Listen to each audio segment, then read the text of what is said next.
할렐루야. 이 아침도 하나님께서 여러분을 위하여 예비하신 은혜가 여러분의 심령마다 충만하게 임하시기를 주님의 이름으로 축원합니다. 지난 시간에 우리는 법궤와 또 속죄소에 관한 말씀을 살펴보았습니다. 법궤는 언약궤라고도 하고 또 증거궤라고도 하는데 조각목을 순금으로 덧씌워서 만들었죠. 그리고 그 상자 안에 증거판, 즉 십계명 돌판을 넣고 그 위에 속죄소를 뚜껑처럼 그렇게 덮어서 완성했습니다. 그리고 법궤는 하나님의 임재를 상징하는 가장 거룩한 물건이었기 때문에 성막 안에서도 가장 안쪽 방, 그곳을 지성소라고 부른다 그랬죠. 그 지성소에 이 법궤를 보관했습니다. 법궤를 조각목으로 만들고 순금으로 덧씌워서 만들었다는 것은 어떤 의미가 있었습니까? 죄로 인해서 하나님의 자녀가 될 자격이 없었던 우리가 하나님의 영광을 감히 나타낼 수 없는 그런 허물 많은 존재였음에도 불구하고 하나님께서 우리를 하나님의 자녀로 삼아주시고 하나님의 영광을 드러내는 도구로 삼아주셨다. 그 하나님의 은혜를 의미하는 것이었습니다. 하지만 그 은혜가 그냥 주어지는 것은 아니었죠. 속죄소를 통해서 주시는 은혜였습니다. 그러면 속죄소는 무엇이었습니까?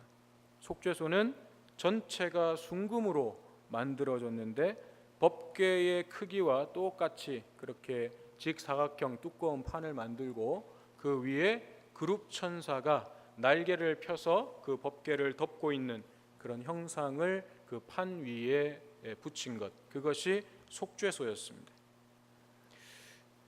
이 속죄소에는 어떤 의미가 담겨져 있었습니까? 법궤 안에 있는 뭘 덮어요? 십계명 돌판을 덮는 거였어요. 십계명 돌판은 죄를 드러내는, 우리의 죄를 드러내는 율법을 상징하는 거죠.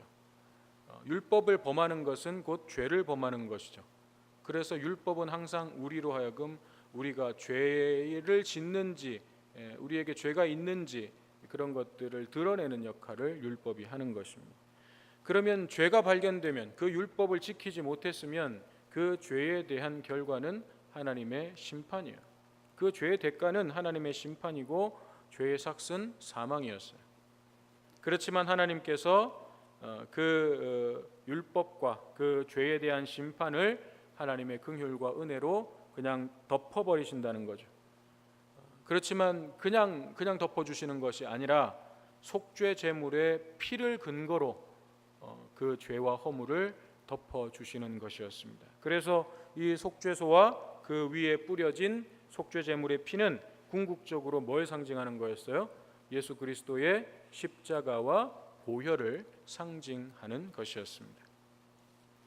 자, 이렇게 지성소 안에 들어가는 그 법궤와 속죄소에 관한 말씀을 주신 다음에 이제 그 지성소 옆방인 성소에 사용될 기구들을 만들게 하시는데, 지성소와 성소는 두꺼운 휘장으로 그렇게 막아서 구분했습니다. 이 휘장이 나중에 예수님께서 십자가에서 운명하실 때 위에서부터 아래로 찢어졌죠. 이 성소에는 세 가지 성물들이 있었습니다. 첫 번째 떡상, 그리고 오늘 우리가 살펴볼 떡상이고, 그리고 등잔대, 불을 밝히는 것이고, 분향단, 하나님께 향을 피워 제사 드리는 이 분향단, 이렇게 세 가지 기구들이 성소 안에 있었습니다. 지성소에는 누구만 들어갈 수 있어요? 대제사장만 들어갈 수 있어요. 1년에 몇 번? 딱 한 번, 대속죄일에 대제사장만 그곳에 들어갈 수 있어요. 그렇지만 성소에는 일반 제사장들이 매일 출입하면서 하나님께 제사를 드렸습니다. 오늘은 이 성소의 기구들 중에서 떡상과 그 위에 올려졌던 진설병에 관한 말씀을 좀 함께 살펴보려고 합니다. 먼저 떡상을 만드는 방법에 대해서 말씀해 주시는데, 떡상은 법궤와 만드는 게 비슷해요. 법궤와 마찬가지로 조각목으로 상을 만들어요. 상, 식탁을 말해 식탁. 그리고 그것을 순금으로 덧씌워서 만들었습니다. 크기를 보면 법궤와 높이는 같았어요. 그렇지만 너비와 길이, 가로 세로의 길이는 법궤보다는 조금 작은 사이즈. 법궤가 상자 모양이었다면 떡상은 여러분들 설교 노트 그림에서 보듯이 직사각형 판 밑에 4개의 발이 달려 있는 우리가 흔히 보는 식탁 모양으로 생긴 것이 떡상입니다. 그리고 법궤와 마찬가지로 고리를 만들어서 붙였고 그 고리에다가 채를 꿰어서 이동할 때 그것을 어깨에 짊어지고 갈 수 있도록 그렇게 만든 거죠. 또 떡상과 함께 부속 기구들을 만들게 하셨는데 29절에 보면 대접, 숟가락, 그리고 병, 붓는 잔 이런 것들을 만들게 하셨습니다. 이 부속 기구들이 정확하게 어떤 용도로 사용되었는지는 정확하게 이야기할 수는 없어요. 그렇지만 대부분의 학자들은 대접에는 이 대접에는 진설병을 당연히 올렸겠죠. 그리고 병이나 붓는 잔에는 포도주가 담겼을 것입니다. 왜냐하면 하나님 앞에 드리는 제사 종류 중에 포도주와 같은 것들을 이렇게 부어서 드리는 전제라고 하는 제사 방법이 있어요. 그래서 그런 제사를 위해서 여기에는 포도주가 담겨져 있었을 것입니다. 그래서 결국 떡상의 그 전체적인 그림이 보여주고 있는 것은 궁극적으로 예수님께서 제자들과 함께 나누셨던 그 마지막 유월절 식탁을 보여주는 것이다 라고 하는 데에 대부분의 학자들이 이견이 없습니다. 자, 그러면 떡상 위에 올려진 이 떡을 좀 살펴보려고 하는데 진설병이라고 부릅니다. 30절에 보면 오늘 본문 출애굽기 30절에 보면 상 위에 진설병을 두어 항상 내 앞에 있게 할지니라 하고 말씀하셨어요. 진설병은 베풀진, 베풀설, 떡병 이렇게 베풀어 놓은 떡, 하나님 앞에 이렇게 진설해 놓은, 차려 놓은 떡 그런 뜻이에요. 그렇지만 히브리어 원어를 직역하면 얼굴의 떡이라고 하는 의미를 갖습니다.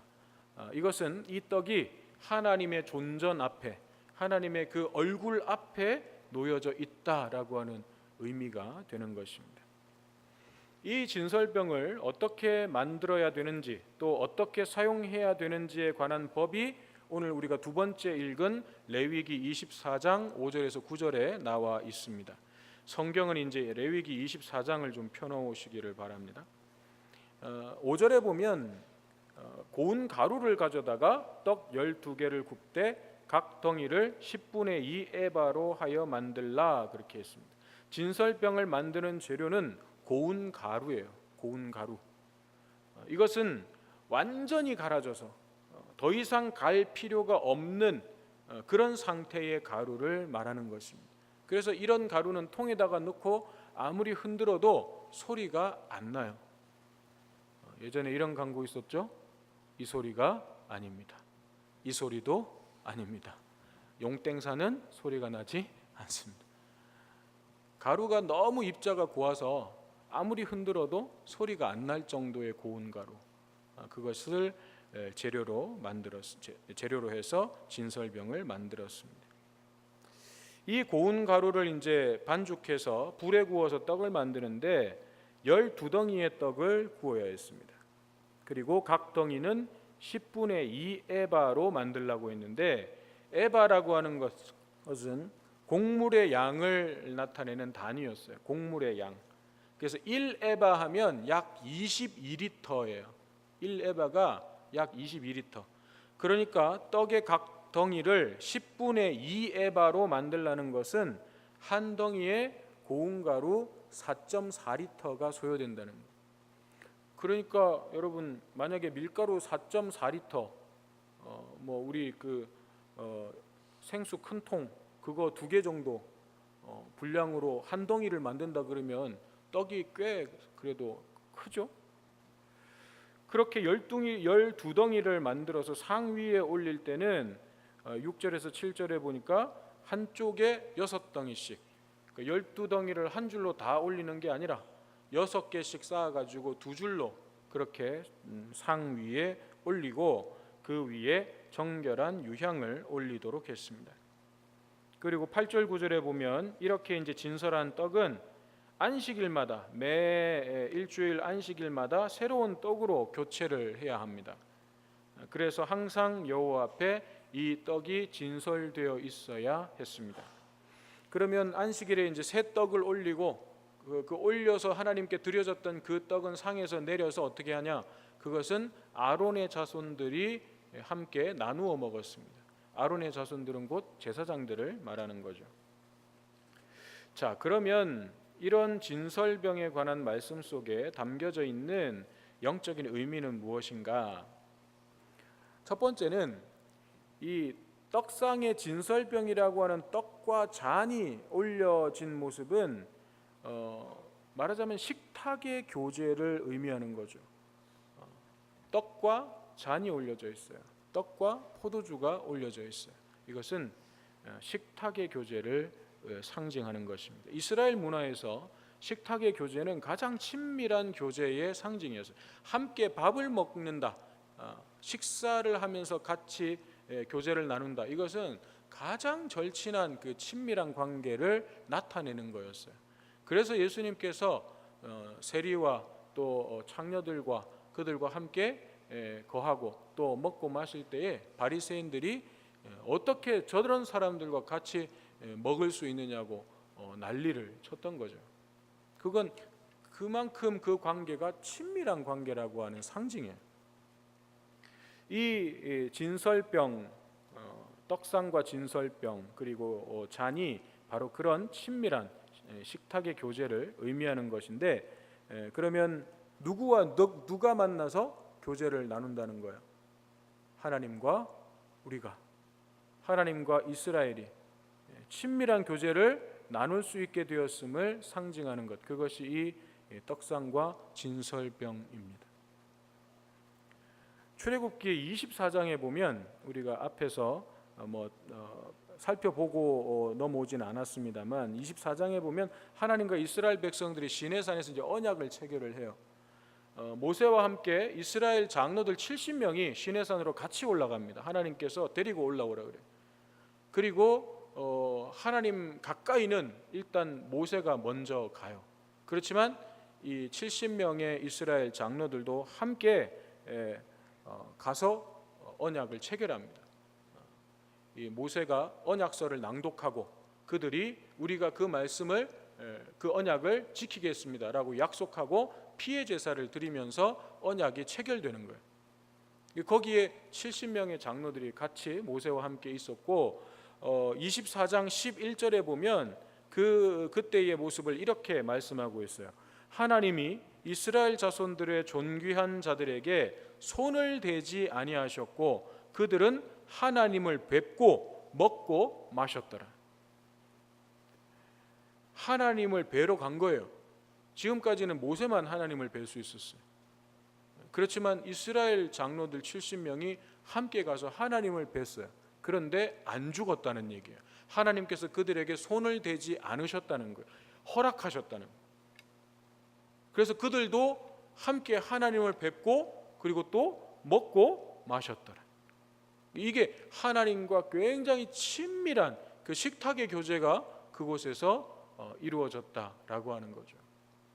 그것이 이제 허락되었다라는 것입니다. 이것을 이 떡상과 진설병이 표현해주고 있는 거죠. 본래는 거룩하신 하나님 앞에 나아가게 되면 죽임을 당하게 되죠. 그렇지만 하나님을 이제 만나고 교제할 수 있게 되었다. 아무런 자격이 없는, 하나님을 만날 수 없는 아무런 자격이 없는 이스라엘이 이제 하나님을 만나고 교제할 수 있도록 그렇게 허락되었다라는 것이 이 떡상과 진설병에 담겨져 있는 것입니다. 그리고 이 거룩한 식탁이 신약에 오면 예수님과 제자들의 유월절 마지막 그 식탁, 유월절 식탁으로 연결되는 것이고, 이것이 오늘날 우리가 절기마다 행하는 성만찬의 의미로 연결되는 것입니다. 자, 두 번째, 그런 의미에서 진설병은 생명의 떡이신 예수 그리스도를 상징합니다. 우리가 지난주에 살펴봤던 속죄소가 예수 그리스도의 십자가와 보혈을 상징한다면 법궤와 여러 부분에서 비슷하게 만들어진 이 떡상 위에 올려진 진설병은 예수님의 그 십자가가 우리에게 어떤 의미가 되었는지를 보여주는 것이라고 할 수 있어요. 속죄소에서 예수님께서 흘리신 그 피가 우리에게 어떤 의미가 되었는지를 보여주는 것, 그것이 진설병이라는 거예요. 바로 우리에게 영원한 생명을 주시는 생명의 떡이 되셨다는 거죠. 그것을 의미하는 것입니다. 예수님께서도 요한복음 6장 35절에서 이렇게 말씀하셨습니다. 나는 생명의 떡이니 내게 오는 자는 결코 줄이지 아니할 터이요. 6장 51절에서도 나는 하늘에서 내려온 살아있는 떡이니 사람이 이 떡을 먹으면 영생하리라. 내가 줄 떡은 곧 세상의 생명을 위한 내 살이니라. 또 제자들과의 마지막 유월절 만찬에서는 빵을 떼어서 제자들에게 나눠주시면서 받아 먹으라. 이것은 너희를 위한 내 몸이다 라고 말씀하셨습니다. 예수님은 자신의 몸을 십자가에서 죄인들을 위한 속죄의 제물로 드리셨습니다. 예수님의 이 죽으심으로 말미암아서 우리의 모든 죄가 속죄되고 우리는 영원한 생명을 얻게 된 거죠. 그래서 하나님을 만나고 친밀한 교제를 나눌 수 있게 되었습니다. 그래서 예수님께서는 자신을 가리켜서 생명의 떡이다, 하늘에서 내려온 살아있는 떡이다 라고 말씀하시는 것입니다. 그러므로 이 생명의 떡을 먹은 자만이, 다시 말해서 예수 그리스도를 믿고 영접한 자만이 진정한 생명을 얻게 되는 거예요. 육신의 생명이 살아있다고 산 자가 아닙니다. 육신의 생명은 살았으나 그 영이 죽어 있어서 하나님을 알지 못하고 하나님과의 관계가 회복되지 않았다면 그는 살았으나 죽은 자입니다. 여러분들은 산 자입니까? 죽은 자입니까? 여러분들에게는 예수 그리스도의 그 보혈을 통한, 우리에게 생명의 떡이 되어주신 그 예수를 통한 하나님의 영원한 생명이 있습니까? 여러분 안에 그 생명이 있음을 여러분 확신하고 계십니까? 늘 말씀드리지만 그거 흔들리시면, 그게 오락가락하시면 안 돼요. 거기서 흔들리면 신앙의 근본이 다 흔들리게 돼 있어요. 그걸 반드시 확인해야 돼요. 그 근거를 여러분들이 말씀 속에서 분명하게 갖고 계셔야 돼요. 그건 내 느낌이나 감정으로 결정하는 게 아니에요. 대부분 우리는 뭔가 이렇게 삘이 빵 느껴져야 내가 뭐 영원한 생명이 있나 보다. 뭔가 좀 이렇게 막 마음도 뜨겁고 뭔가 이렇게 좀 짜릿하고 막 그런 걸 경험해야 내 안에 영원한 생명이 있나 보다. 이렇게 느끼고, 그런 느낌이 별로 안 오면 내가 구원받았나? 내 안에 그 영원한 생명이 있나? 또 헷갈리고. 자꾸 오락가락하면 안 돼요. 여기서 흔들리면 안 돼요. 그래서 제가 지난번에도 신앙훈련반에 어떤 거든 생명반이든 성장반이든 만사든 그거 흔들리시는 분들은 반드시 거기에서 내가 확신을 가질 수 있는 근거를 분명하게 붙잡으라고 말씀드렸던 거예요.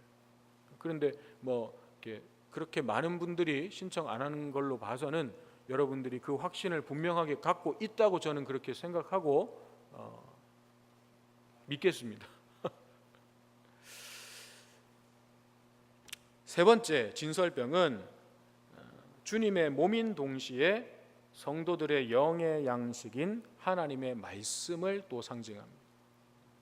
요한복음 1장 14절은 이렇게 말씀하고 있죠. 말씀이 육신이 되어 우리 가운데 거하시매.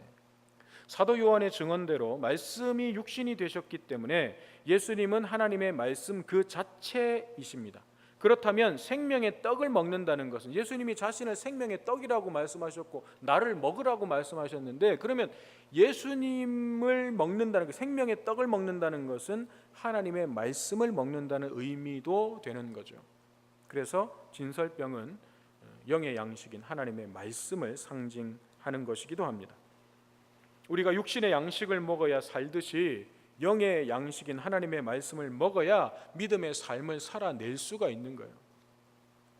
그래서 예수님께서도 마태복음 4장 4절에서 사람이 떡으로만 살 것이 아니요 하나님의 입으로 나오는 모든 말씀으로 살 것이라 그렇게 말씀하신 거예요. 우리는 하나님의 말씀을 먹어야 돼요. 그게 내 영의 양식이 되는 것이고 내 믿음의 삶을 지탱해 주는 능력이 되는 거예요. 그런데 이 말씀을 먹지 않으니까, 이 영의 양식을 먹지 않으니까 실제 내 삶의 현장에서 믿음의 싸움을 싸울 수가 없는 거죠. 그러므로 성도는 날마다 말씀을 먹어야 돼요. 말씀을 읽고 묵상하면서 말씀을 먹어야 돼요. 때로는 말씀 가운데서 정말 꿀송이처럼 단 말씀이 있죠. 하나님께서 내게 위로하시고 또 소망을 주시고 그런 축복의 말씀들을 발견할 때에는 정말 꿀송이처럼 달죠. 그런 것들은 우리가 삼키기가 참 쉬워요. 아멘 하고 그 말씀을 덥석덥석 물어서 삼키기 쉽습니다. 그러나 그런 말씀만 있는 거 아니잖아요. 쑥과 같이 쓴 말씀도 있는 거예요. 우리 안에 있는 추악함을 드러내시고 우리 안에 감추어져 있는 그 은밀한 죄를 보게 하시고 우리의 연약함을 보게 하시고, 그럴 때에는 얼마나 아픈지 몰라요. 얼마나 그런 말씀들이 쓴지 몰라요. 그건 삼켜지지가 않아요. 그렇지만 그 말씀들도 씹어서 삼켜야 되는 거예요. 성경 말씀 골라 먹는 거 아니에요. 이거 아이스크림 아니에요. 골라 먹는 아이스크림 아니에요. 하나님의 말씀을 골라 먹으려고 하는 사람이 있어요. 줄 딱딱 쳐놓고 내 마음에 드는 말씀 줄 쫙쫙 형광펜으로 쫙쫙 그어놓고 늘 그 말씀만 보는 거예요. 늘 내 입에 단 말씀. 그래가지고는 믿음이 성장할 수가 없어요. 하나님의 모든 말씀을 내게 주시는 말씀으로 내가 씹어서 삼켜서, 그리고 그 말씀에 우리의 삶 속에서 그 말씀을 가지고 가서 순종하면서 내 삶으로 소화시켜야 되는 거예요. 그 말씀을. 순종이, 그 말씀에 대한 순종이 그 말씀을 소화시키는 거예요. 그러면 그때 그 말씀이 내 삶을 변화시키는 능력의 말씀으로 역사하는 거예요. 그럴 때 그 말씀이 내 인격을 예수 그리스도의 인격으로 변화시켜가는 거예요. 예수님은 닮아가는 그 모습으로 만들어가는 거예요. 그런데 여기에다가 아무리 지식 쌓아놔봐야 안 돼요. 변화되지 않아요. 그러니 머리만 이만큼 큰 그리스도인이 자꾸 배출되는 거예요. 머리만큼. 안에 막 성경 지식은 얼마나 많이 들어있는지 몰라. 요즘 서점 가도 뭐 인터넷만 틀어도 유튜브만 봐도 뭐 기라성 같은 목사님들 설교 다 나와. 성경 강해 다 나와. 그런 유튜브에는 여러분 조심하셔야 돼요. 그 이상한 사람들도, 이단들도 거기에 아닌 척하고 막 올리기 때문에 그거 함부로 보면 안 돼요. 그런데 어쨌든 우리는 그런 말씀의 홍수 속에 살아가다 보니 얼마나 많은 말씀에 대한 지식을 가지고 있는지 몰라요. 그러니 막 머리는 이만큼 커요, 저처럼. 그런데 몸이 안 커. 말씀대로 살아내지를 않으니까, 말씀대로 순종하려고 하지 않으니까, 말씀을 가지고 가도 내 편의대로 말씀을 싹둑싹둑 재단해가지고 이 말씀은 이렇게 적용해도 돼, 이 말씀은 이 정도 선에서 해도 충분해, 내가 그냥 하나님 돼가지고 말씀을 막 재단을 막 하는 거예요. 그렇게 해서는 말씀이 우리의 삶을 변화시키는 능력의 말씀으로, 살아계신 하나님의 말씀으로 역사하는 것을 경험할 수 없어요.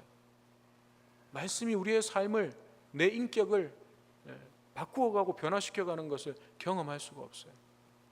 신앙생활을 수십 년 해도 그 인격이 예수님 닮은 구석이 요만큼도 없는 분들은 말씀을 듣긴 듣지만 순종하지 않으니까 그런 거예요. 그 말씀대로 내가 살아보려고 씨름하지 않으니까 그러는 거예요.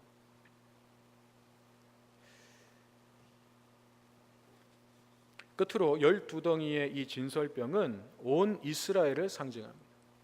즉 이스라엘은 하나님께 드려진 하나님의 백성이라는 것을 언제나 기억하면서 살아가야 되는 거예요. 세상 속에서 살아가되 하나님의 목전에서 하나님의 얼굴 앞에서 살아가는 구별된 삶을 살아야 한다는 것이죠. 그래서 하나님께서는 이 진설병을 항상 여호와 앞에 진설하라 그렇게 말씀하신 거예요. 그러면 하나님께 드려지는 거룩한 삶을 산다는 것은 무엇을 의미하는 것인가? 그것은 하나님께 드려진 진설병이 어떻게 만들어졌고 어떻게 쓰여졌는지를 보면서 찾아볼 수 있습니다. 진설병이 생명의 떡이 되려면 먼저 고운 가루가 돼야 돼요. 고운 가루. 앞에서도 말씀드렸죠. 고운 가루로 만들려고 그랬어요. 고운 가루가 되려면 맷돌에 계속해서 끊임없이 갈아야 돼요. 아니면 절구에다가 넣고 계속해서 빻아야 돼요. 말씀의 맷돌에 날마다 우리의 인격이, 우리의 죄성이, 우리의 욕심이 그 안에서 갈아지고 빻아지고 갈려져서 고운 가루가 되어야 하는 것입니다. 그리고 그 위에 성령의 기름이 부어져서 반죽이 되는 거예요. 우리가 그렇게 하나님 말씀 붙들고 씨름할 때 성령께서 우리 가운데 함께 하시면서 우리를 이제 반죽하시는 거예요. 그리고 하나님의 손에 붙들려서 모양을 만들어 가시는 거예요. 하나님께서 우리를 반죽하셔가지고 때로는 막 치대시는 거죠. 그 반죽 덩어리를 계속 치대는 거예요. 막 하나님께서 손으로. 그러면서 이 진설병 모양을 만들어 가시는 거예요. 하나님께서. 그렇게 만들어진 이제 진설병 덩이는 이제 마지막 단계로 불에 구워지는 연단과 훈련을 통해서 온전한 진설병으로 하나님 앞에 드려지게 되는 거예요. 연단과 훈련, 이게 반드시 들어갑니다. 이걸 안 받으려고 도망다니면요 어쩔 수 없어요. 평생 가야 하나님 경험할 수가 없어요. 연단과 훈련은 하나님께서 반드시 우리를 온전한 하나님의 백성으로 만들어 가신 과정 속에서 반드시 주십니다. 그래서 이 진설병 반죽이 이제 그 연단과 훈련을 통과하면서 온전한 진설병으로 나오게 되고 하나님 앞에 드려지게 되는 거죠. 그렇게 하나님 앞에 드려지고 나면 그 다음은 뭐냐? 하나님께 드려진 진설병은 떡상에서 내려진 뒤에 어떻게 한다 그랬어요? 제사장들이, 아론의 자손들이 함께 나누어 먹었어요. 즉 이스라엘 자신도 누군가를 위한 생명의 떡으로 자신을 내어 주어야 한다는 것입니다.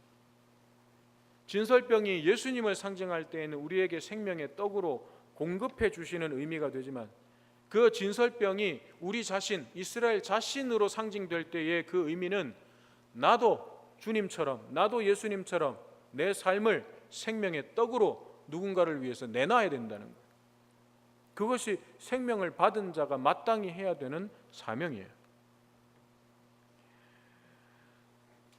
예수 그리스도께서 우리를 위한 영원한 생명의 떡이 되셨듯이 하나님께서 하나님의 은혜로 우리를 그 거룩한 식탁에 초대해 주셨듯이 그렇게 우리가 누군가를, 다른 생명들을 살리기 위한 생명의 떡으로 우리 자신을 내어주는 것은 선택의 문제가 아니라 우리가 마땅히 감당해야 되는 사명이라는 거예요.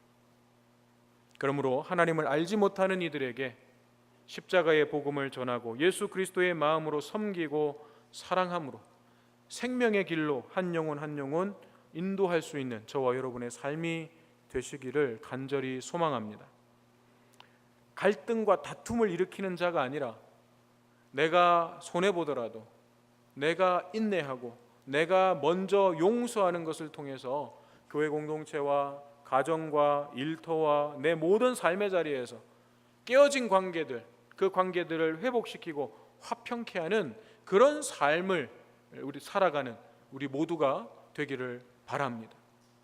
인간의 욕심과 이기심으로 인해서 병들고 황폐해진 이 피조세계를 살리고 회복하기 위해서 내가 할 수 있는 그 작은 일이라도 실천할 수 있는 그런 우리의 삶이 되어야 하는 것입니다. 그것이 우리가 누군가를 위해서 혹은 다른 피조 세계의 다른 생명들을 위해서 내 삶을 생명의 떡으로 공급해 주는 거예요. 내가 힘들죠. 내가 힘들죠. 내가 아프죠. 내가 손해를 봐야 되기도 하죠. 그렇지만 나는 생명의 떡으로 살아가야 되는 거예요. 왜? 주님께서 나를 위한 생명의 떡이 되어 주셨기 때문에. 그 떡을 먹은 자는, 그 떡을 받은 자는 주님을 닮아서 나 역시 생명의 떡이 되어 주어야 하는 것입니다. 이처럼 하나님 앞에 드려진 진설병으로서 구별된 삶을 살아갈 때 하나님의 사랑과 은혜의 물결이 저 여러분의 삶을 뒤덮으시기를 주님의 이름으로 축원합니다.